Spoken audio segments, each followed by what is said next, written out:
Hello, my name is Father Joseph Hirsch from the Office of Vocations. Today I'd like to talk about what does it mean to be a living sacrifice for the Lord.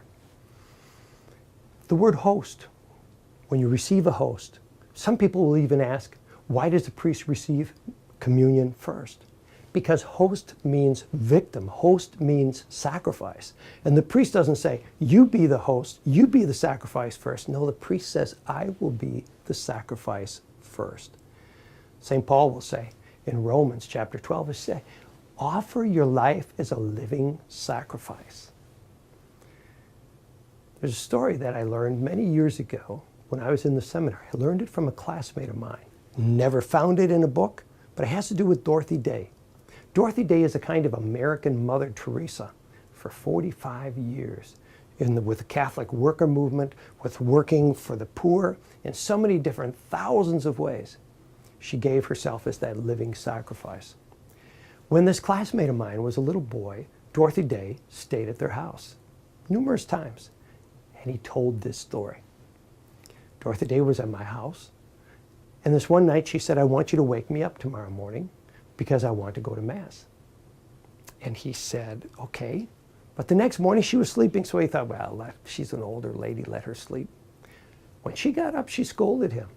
Lovingly, I'm sure, but she scolded him. She said, don't ever do that again. She said, in my work here with the Catholic worker movement, I have lots of people who like what I do. I have a lot of people who don't.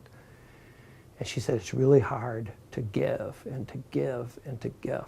She said, when I go to Mass, and I go to Mass every day, she said, when I go to Mass and at the moment of consecration, when the priest lifts up the host, which is now the body of Christ, it's like the Lord saying to me, Dorothy, this is my body broken for you. Will you let your body be broken for me and for others? When the priest lifts up the chalice, it's like I hear the Lord say to me, Dorothy, this is my blood poured out for you. Will you let your blood be poured out for me and for others today? She said, that is what I think of every time I go to Mass. Now that I'm a priest, I think of that almost every day. I consider that one of the great treasures that I've learned from the saints, and especially from Dorothy Day. See, if we're going to be called by God, we have to be willing to do the difficult thing. If we're going to live our life and say, Lord, I want to do what I want to do, I'd like to do what is a little bit easy, you can't really use us. What would happen if a whole group of young people in today's world could say, Lord, I'm not asking for an easy life. I ask for the grace to do something difficult for you and for others. Lord, I pray every time I come to Mass, Lord, this is your body broken for me. Let my body be broken for others. Lord, this is your blood poured out for me. Let my blood be poured out for others. Ah, if we could do that, we would grow in that Eucharistic spirituality.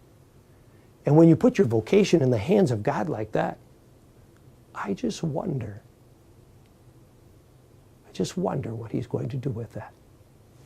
Thanks for listening.